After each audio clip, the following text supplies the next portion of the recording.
네, 할렐루야 반갑습니다. 네, 2주 동안 잘 지내셨나요? 네, 요즘 이제 저희가 새벽 예배를 할 때마다 이제 저희 부부에게는 우리 주한일교회 성도님 외에 늘 기도하는 새로운 식구가 생겼습니다. 바로 우리 한국지혜, 우리 신우의 분들인데요.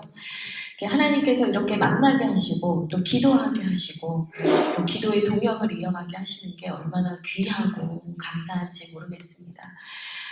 제가 여기에 서서 우리 귀하신 우리 또 형제 자매님들께 말씀을 전하는 시간은 15분, 20분 이 정도겠지만 오늘 강성희 집사님께서 그런 얘기 하시더라고요. 짧을수록 은혜가 깊었다는 제가 소식을 전해받았습니다. 임원의 설교를 3분 설교를 했는데 그때가 제일 좋았다고. 그래서 제가 이렇게 와서 말씀을 전하는 시간은 참 짧지만 사실은 계속 기도하고 있습니다. 여러분 한 분 한 분 성함을 다 알지 못해도 이 모임과 이 교회와 여러분 한 분 한 분을 위해서 기도하고 있어요. 근데 이렇게 기도하는 이유는 하나님께서 마음을 주셨으니까 그런 것 같아요. 예수 그리스도의 심장으로 세계 선교교회를 품고 사랑하라는 마음을 주님께서 주십니다. 하나님께서 얼마나 사랑하시는지 몰라요. 하나님께서 여러분을 너무나 사랑하시고 축복하십니다. 우리 옆에 있는 분들과 한번 이렇게 인사하면 좋겠습니다. 하나님이 사랑하신대요. 하나님이 사랑하신대요. 네, 맞습니다. 오늘 설교 말씀도 기억해 주시면 좋겠지만 하나님이 사랑하신다는 이 메시지 하나만 안고 가셔도 우리는 오늘 말씀 다 들은 겁니다. 사실 이제 오늘 설교를 준비하면서 선택에 대한 이야기를 하고 싶었어요.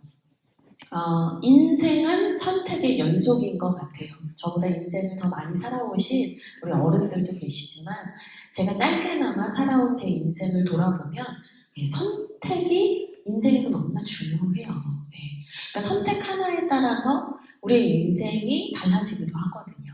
그러다 보니까 이 선택에 대해서 우리는 무게감을 느끼고 두려움을 느끼기도 합니다.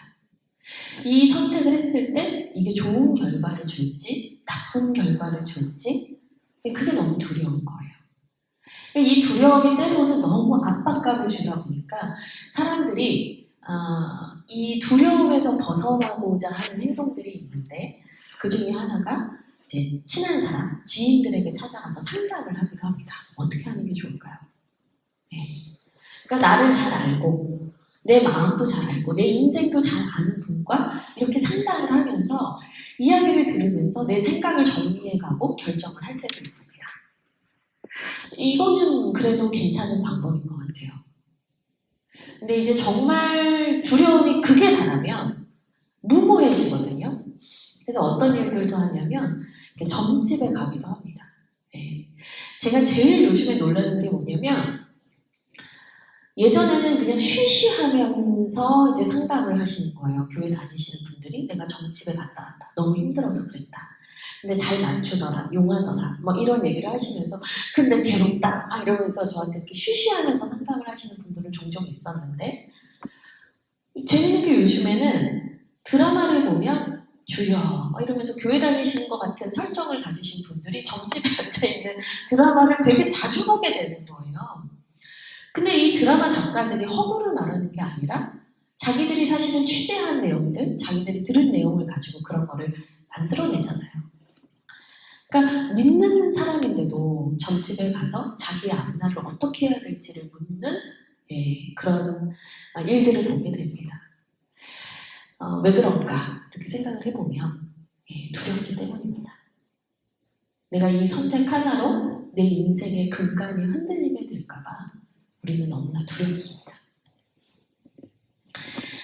근데 특별히 이 두려움에서 하나님의 백성들도 이 두려움에 휩싸일 때가 있습니다. 하나님께서 나와 함께 하시고 하나님이 나를 사랑하신다라는 그 확신이 가득할 때는 그 두려움이 생긴다 해도 거기에 막 몰린다든지 무모한 선택을 한다든지 점집에 간다든지 이런 행동은 잘하지 않아요. 근데 크리스찬임에도 불구하고 그런 선택을 할 때는 뭐냐? 하나님께서 나를 버리신 것 같다. 하나님께서 나에게 관심이 없는 것 같다. 하나님이 나와 함께 하시지 않는 것 같다. 이런 마음이 들 때는 그런 방법이라도 택해야지라고 선택을 하게 되는 것 같아요. 이 성경에 보면 그 다윗보다 먼저 왕이 됐던 사울 왕이 그랬던 거죠. 하나님이 날 버리신 것 같을 때 그가 신접한 자를 찾아갔잖아요. 그러니까 하나님이 나를 버리신 것 같다라는 그 두려움이 우리로 하여금 더 많은 죄를 짓게 하고 실상 우리가 빠져나오고 싶은 그 두려움에서는 전혀 어떤 해결도 주지 못할 때가 있습니다. 오늘 우리가 함께 본 이 예레미야 29장 말씀은 어떤 배경으로 이야기가 흘러가고 있냐면요. 남유다, 그러니까 하나님의 백성으로 택함을 받았던 이스라엘이 북과 남으로 쪼개집니다. 우리나라랑 되게 비슷하죠. 그래서 북이스라엘은 먼저 망했고요. 우상성기나 먼저 망했고 남유다만 명맥을 유지하고 있었는데 이 남유다도 계속된 우상숭배와 하나님을 떠나는 일들로 말미암아서 이제 하나님 앞에 심판을 받게 됩니다. 그래서 이들이 사실은 겪고 싶지 않은 일들을 좀 겪게 돼요. 그게 뭐였냐면 바벨론이라는 신흥 강국에 의해서 이 나라가 이제 포로로 끌려가는 일들을 3번이나 경험하게 됩니다. 근데 그게 첫 번째 여호야김 왕이라는 이 왕 시대 때 4년 때 이 왕이 4년째 재위했던 그때 첫 번째 포로가 끌려갑니다. 바벨론으로 강제로 끌려가는 거죠. 그러니까 포로는 뭐예요? 내가 얘네 볼모로 잡고 있으니 함부로 나한테 반역하지 마라. 내가 너희들의 명주를 잡고 있다. 이런 거거든요. 그때 첫 번째 포로로 끌려간 사람들이 대표적인 사람이 다니엘 이런 사람이에요. 네. 그리고 두 번째로 포로로 끌려갔는데 그때는 여호야긴 왕이라는 왕. 오늘 이 29장 2절에 보면 여보니아라고도 되어 있는 왕의 이름입니다. 이 왕은 사실 되게 불쌍해요. 왜냐하면 3개월밖에 재위를 못했거든요. 그때 그 왕과 함께 끌려갔던 사람들이 2차 포로입니다. 그리고 3차 포로는 시드기야 왕. 시드기야 왕 11년에 예루살렘은 완전히 회파되고 망하게 됩니다. 근데 이제 문제는 뭐였냐면 이 1차, 2차, 3차 포로기가 쭉 진행이 되는 과정이 쭉 있었는데 그때 그 중에서도 2차 포로가 끌려간 후에 이 포로로 끌려간 사람들 사이에서 많은 얘기들이 있었습니다. 하나님이 우리를 버리셨다. 우리가 이렇게 포로로 끌려온 건 하나님이 우리를 버리셨기 때문이야. 그러니까 사람들이 그 안에서 여러 가지 말을 하는 거예요. 우리가 여기서 폭동을 일으킬까? 이 바벨론에서 우리가 폭동을 일으켜서 우리가 다시 쟁취할까? 아니면 그냥 여기서 살아야 되나? 선택의 기로에서 불안하고 두려웠어요. 근데 이들이 불안함과 두려움, 이 현실, 새롭게 바뀌는 현실도 두려웠지만 더 이들을 힘들게 하는 건 뭐였냐면 우리가 포로로 왔다는 것 자체가 하나님이 나를 버리셨다는 증거야. 이들 마음에 계속 그 마음이 있었다는 거예요. 그러니까 하나님께 기도도 할 수 없죠. 하나님 앞에 나갈 수가 없는 거예요. 근데 그때 하나님께서 예레미야를 통해서 편지를 쓰게 하십니다. 그게 바로 오늘 말씀 29장이에요. 29장 이 편지를 쓰게 하셔서 내 마음이 뭔지 알려주길 원해 라고 하면서 편지를 쓰셨어요. 그게 바로 11절의 말씀입니다. 여호와의 말씀이니라 너희를 향한 나의 생각을 내가 아나니 평안이요 재앙이 아니니라. 너희에게 미래와 희망을 주는 것이니라. 아멘. 나는 버려진 것 같아. 하나님 나에게 관심이 없는 것 같아 라고 생각해서 너무나 낙심하고 불안하고 두려웠는데 심지어 이스라엘 백성들이 어떻게 했냐면요. 막 거짓 선지자들의 말에도 막 현혹이 되고요. 심지어는 전쟁에도 찾아갔어요.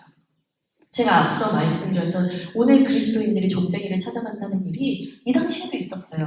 8절, 성경을 받으신 분들 한번 보시면 좋은데 8절을 보면 이런 말씀이 있어요. 만군의 여호와 이스라엘 하나님께서 이와 같이 말하노라. 너희 중에 있는 선지자들에게와 점쟁이에게 미혹되지 말며 너희가 꿈도 고지 듣고 믿지 말라. 이 사람들이 막 흔들리니까 거짓 선지자들의 말에 막 휘둘리고요. 점쟁이도 찾아가고요. 누가 꿈 꿨다 그러면 무슨 꿈을 꿨대. 우리가 막 예루살렘으로 돌아가는 꿈을 꿨대. 그러면서 막 그 꿈에 사람들이 마음이 막 휘몰아치고요. 이랬던 거예요.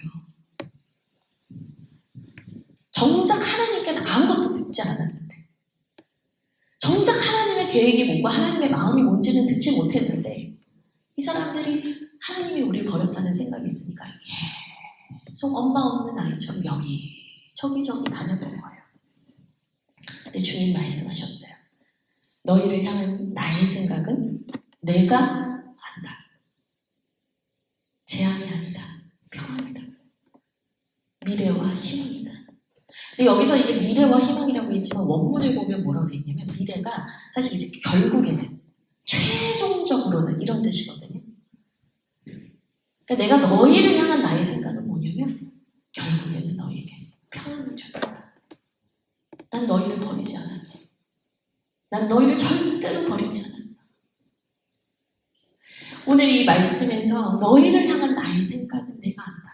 이 나의 생각이라는 단어가 있잖아요. 생각. 이게 히브리어 원문을 보면 핫사브라는 그 단어거든요. 근데 이 핫사브라는 단어가 문자적으로 무슨 의미냐면 실과 실을 엮어서 옷감을 짜는 것을 말해요. 그러니까 주님의 생각, 우리 하나님의 생각은 어떠냐면 그냥 점쟁이가 느낌으로 말하는 툭 뱉는 말. 아니면 누가 그냥 이렇지 않을까 그냥 추측과 생각으로 하는 말과 같지 않아요. 옷감을 이제 짜보신 경험은 없지만 그림이라도 보신 적은 있을 거 아니에요. 근데 그거를요 팽팽하게 당기고 있지 않으면 직조가 안 돼요. 밑으로 한번 꽉, 위로 한번 탁 밀어주고 옆으로 한번 탁 쳐주고 그래서 꽉꽉 짜줘야 직조가 돼요.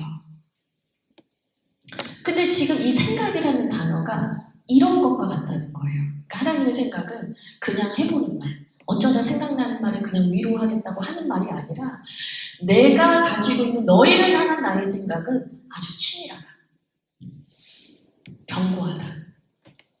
헛된 일이 아무것도 없다. 분명하다. 완벽하다. 주님이 주인 되셔서 우리의 인생이라는 옷감을 짜시는데 주님께서 절대로 우리가 망가지도록 중간에 넘어지도록 하시지 않는다는 거예요. 그거는 완성하실 건데 어떻게 완성하실 거냐면 평안이라는 옷감을 짜주신다는 거예요. 난 너희를 버린 적도 없고 너희 인생은 반드시 평안이라는 결과로 그 작품으로 태어날 거다. 주님이 말씀해 주셨어요. 그러면서 12절 13절에 이렇게 얘기를 합니다. 너희가 내게 부르짖으며 내게 와서 기도하면 내가 너희들의 기도를 들을 것이요 너희가 온 마음으로 나를 구하면 나를 찾을 것이요 나를 만나리라. 아멘. 그러면서 너희가 할 일이 있는데 뭐냐면 너희는 기도해라. 너희는 나를 찾아라.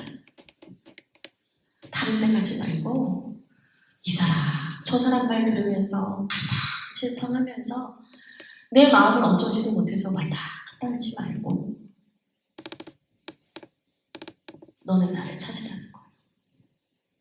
그럼 내가 널 만나줄게. 너를 향한 나의 생각을 말해줄게. 나를 찾아라.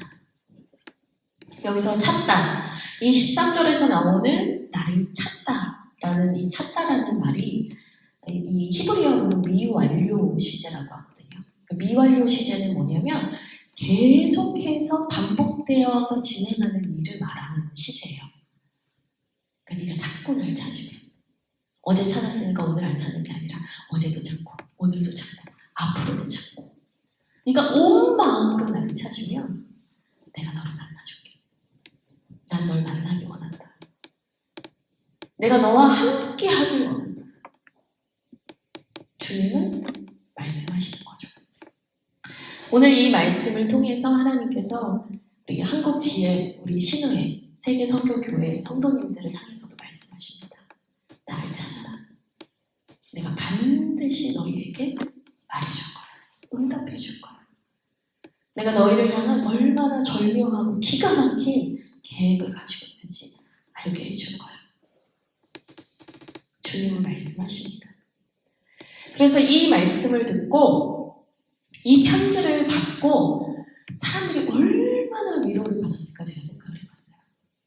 먼 고향에서 편지 한 통이 왔는데 예레미야라는 선지자가 편지를 썼어요. 하나님께서 이 말씀을 전하시랍니다. 가깝지도 않아요. 정말 먼 거리고 몇 달이 걸리는 거리예요. 그럼에도 불구하고 하나님께서 그 메시지를 전하신 이유, 네, 분명히 그들을 향한 하나님의 계획과 사랑이 있기 때문입니다. 여러분, 하나님의 음성을 오늘 마음에 새기시기를 바랍니다. 우리의 인생의 계획은 주님께만 있습니다. 우리 인생의 마스터 플랜은 우리 주님께만 있습니다. 다른 곳을 찾지 마시고 우리 주님께 더 엎드리시기 바랍니다. 주님께서 여러분을 어떻게 세우시고 여러분의 상한 마음을 어떻게 회복하시고 여러분의 인생 가운데 어떤 역사를 보여주실지 우리 지켜보자고요. 말씀하신 여호와 그분께서 성취하실 줄 믿습니다. 우리 이 시간 함께 기도하겠습니다.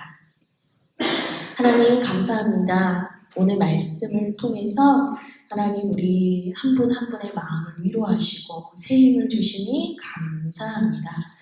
하나님 우리가 살아가는 시대는 참으로 어렵습니다. 또 선택해야 하는 것이 두렵기도 합니다. 그러나 주님, 우리가 주님 안에 있으면 결코 실패하지 않으며 넘어지지 않음을 고백합니다. 우리의 요새이시오, 피난처시오, 우리의 구원이신 우리 구주 예수 그리스도, 우리에게 그 아들 주신 그 하나님의 사랑을 붙들고 나아갑니다. 주여 우리의 마음에 평안을 선물로 부어 주옵소서. 주여 감사합니다. 예수 그리스도의 이름으로 기도합니다. 아멘.